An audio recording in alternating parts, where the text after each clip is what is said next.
नमस्कार प्यारे बच्चों, हम पढ़ रहे थे व्याकरण का पाठ अलंकार। बच्चों, जैसे हमने पढ़ा कि अलंकार काव्य की शोभा बढ़ाते हैं, सुंदरता बढ़ाते हैं, और अलंकार की दो भेद होते हैं, एक होता है शब्द अलंकार, एक होता है अर्थ अलंकार।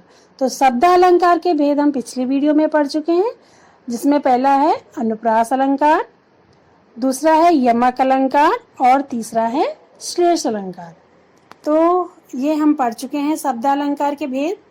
आज मैं आपको पढ़ाऊंगी अर्थालंकार। तो चलिए पढ़ते हैं अर्थालंकार की परिभाषा।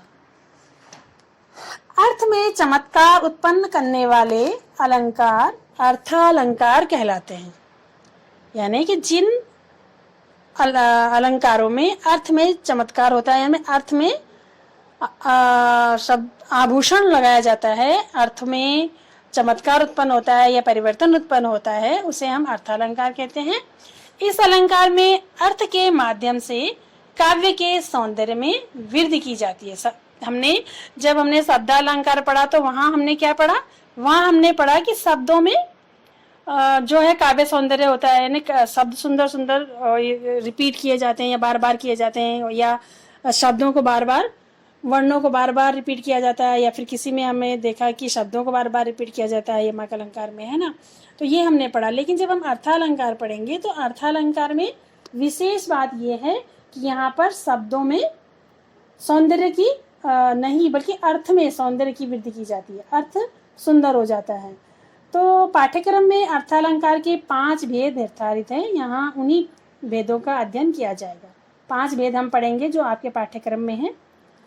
सबसे पहला है उपमा अलंकार, और दूसरा है रूपक अलंकार, तीसरा है उत्प्रेक्षा अलंकार, चौथा है अतिशयोक्ति अलंकार, और 5वां है मानवीकरण अलंकार।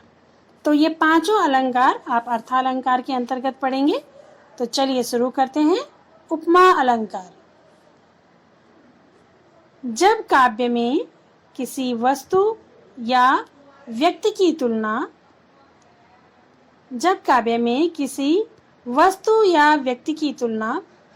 किसी अत्यंत प्रसिद्ध वस्तु या व्यक्ति से की जाती है तो उसे उपमा अलंकार कहते हैं। दोबारा से दोहराती हूँ मैं परिभाषा कि जब काव्य में किसी वस्तु या व्यक्ति की तुलना किसी अत्यंत प्रसिद्ध वस्तु या व्यक्ति से की जाती है, उस वस्तु या उस व्यक्ति से बड़ी वस्तु या व्यक्ति के साथ तुलना की जाती है तो उसे उपमा अलंकार कहते हैं। उपमा का अर्थ ही होता है तुलना करना। तो इसको उदाहरण के माध्यम से समझते हैं। जैसे पीपर पात सरिस मन डोला।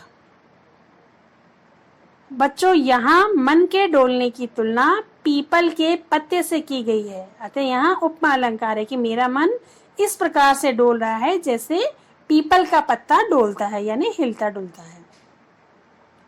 तो जब आप उपमा अलंकारों को वाक्य को पहचानेंगे बच्चों, तो एक विशेष बात मैं आपको बता दूं। यहाँ पर सी, सा, सरिस इस प्रकार के शब्दों का, जैसे, जैसा, इस प्रकार के शब्दों का प्रयोग किया जाता है उपमा अलंकार के अंतर्गत। उपमा अलंकार के अंग, इस अलंकार के 4 अंग होते हैं। किसके? उपमा अलंकार के 4 अंग होते हैं। जो वाक्य है उसके 4 अंग होते हैं उपमा अलंकार के। उपमेय होता है जिसकी उपमा दी जाए, यानी कि जिसके बारे में बात की जाती है वो उपमेय होता है। उपयुक्त पंक्ति में मन उपमेय है। जो मन है वो कैसे डोल रहा है? पीपल के पत्ते के समान, तो मन हो गया उपमेय। और दूसरा होता है उपमान, जिस प्रसिद्ध वस्तु या व्यक्ति से उपमा दी जाती है। तो किससे उपमा की गई है? पीपल के पत्ते से, तो वो उपमान हो गया। और समान धर्म उपमेय है। समान धर्म होता है उपमेय और उपमान की वह विशेषता जो दोनों में एक समान है, दोनों एक समान डोल रहे हैं। उपयुक्त उदाहरण में डोलना समान धर्म है ना। डोलना जो है वो दोनों के लिए प्रयोग हुआ है। और चौथा है वाचक शब्द। वाचक शब्द वो होते हैं वे शब्द जो उपमेय और उपमान की समानता प्रकट करते हैं। तो ये आपने समझा उपमा अलंकार। चलिए इसके कुछ और उदाहरण देख लेते हैं। जैसे मुख मयंक सम मंजु मनोहर, मुख मयंक सम मंजु मनोहर। इसमें उपमेय क्या है, किसकी तुलना की गई है, मुख की। उपमान है मयंक, साधारण धर्म है मंजु मनोहर और वाचक शब्द है सम। बच्चों इस प्रकार से आपको पूरा विवरण देना होगा जब आपसे पूछा जाएगा कि इस वाक्य में कौन सा अलंकार है, तो उस अलंकार को भी आप लिखेंगे और ये सारा आप उसको बताएंगे। उपमेय, उपमान, ये सब चीज़ें आपको बतानी है, साधारण धर्म, वाचक शब्द। चलिए पढ़ते हैं दूसरा उदाहरण। हाय फूल सी कोमल बच्ची हुई राख की ढेरी थी। इसमें किसकी तुलना हो रही है, बच्ची की तुलना हो रही है। किससे हो रही है, फूल से हो रही है, यानी बच्ची को फूल के समान बताया गया है। तो बच्ची की तुलना हो रही है, ये हो गया उपमेय। किससे हो रही है, फूल से हो रही है, फूल हो गया उपमान। और वो कैसी है, कोमल है, तो ये हो गया साधारण धर्म और वाचक शब्द हो गया सी। ठीक है, अगला उदाहरण देखते हैं। निर्मल तेरा नीर अमृत सम उत्तम है। तो क्या आप बता सकते हैं कि उपमेय क्या होगा, नीर। निर्मल तेरा नीर, निर्मल मतलब स्वच्छ, तेरा नीर पानी, अमृत सम उत्तम है, अमृत के समान सुंदर है। तो किसकी तुलना हो रही है, पहले तो पानी की तुलना हो रही है नीर की। किसके साथ हो रही है, अमृत के साथ हो रही है, उपमान हो गया। और क्या हो रही है कि उत्तम माना गया है उसको। ठीक है, और वाचक शब्द क्या है, सम। तो मुझे लगता है कि इस तरह से आप अच्छी प्रकार से इसको समझ पाएंगे। 3 उदाहरण और मैं इसमें देना चाहूंगी। तब तो बहता समय सिलासा जम जाएगा, तब तो बहता समय सिलासा जम जाएगा। समय है वो कैसे जम जाएगा, सिला की तरह। तो समय हो गया उपमेय, उपमान हो गया सिला और साधारण धर्म हो गया जम या ठहर जाना और वाचक शब्द हो गया सा।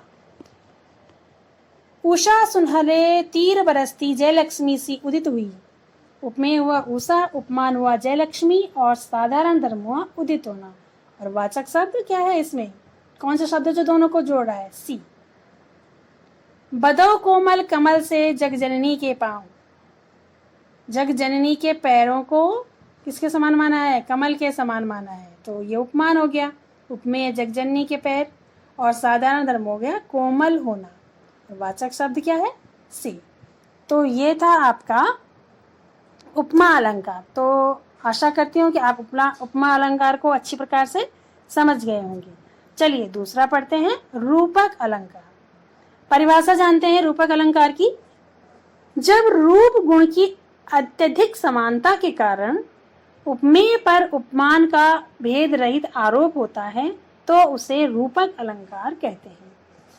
रूपक अलंकार में उपमेय और उपमान में भिन्नता नहीं रह जाती है, दोनों एक समान हो जाते हैं। जैसे चरण कमल बंदो हरिराई, यहाँ हरि के चरणों यानी उपमेय में कमल उपमान का आरोप है, अतः रूपक अलंकार है। चरण कमल बंदो हरिराई,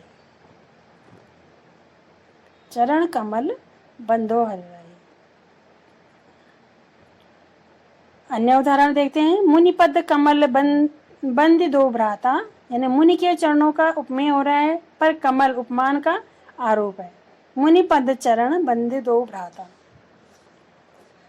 भजमन चरण कमल अविनाशी, ईश्वर के चरणों ये उपमेय है पर कमल शब्द उपमान का आरोप हुआ है।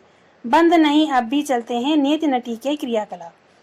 तो इस प्रकार के उदाहरण रूपक अलंकार के अंतर्गत आपको मिलेंगे। इसमें और भी हैं, आप अपनी किताब में भी ये बहुत सारे उदाहरण आपको व्याकरण की बुक में दिए हुए हैं, आप वहाँ से भी इसको अच्छे से पढ़ सकते हैं, समझ सकते हैं। बहुत से उदाहरण आपको ऑनलाइन भी मिल जाएंगे, आपकी किताब में भी बहुत उदाहरण है। तो आप इसको जितना उदाहरणों के माध्यम से समझने का प्रयास करेंगे उतना ही आप अच्छे से इसे समझ पाएंगे। चलिए बच्चों, आज मैंने आपको 2 अलंकार पढ़ाए, उपमा अलंकार और रूपक अलंकार। ये दोनों अर्थालंकार के भेद हैं।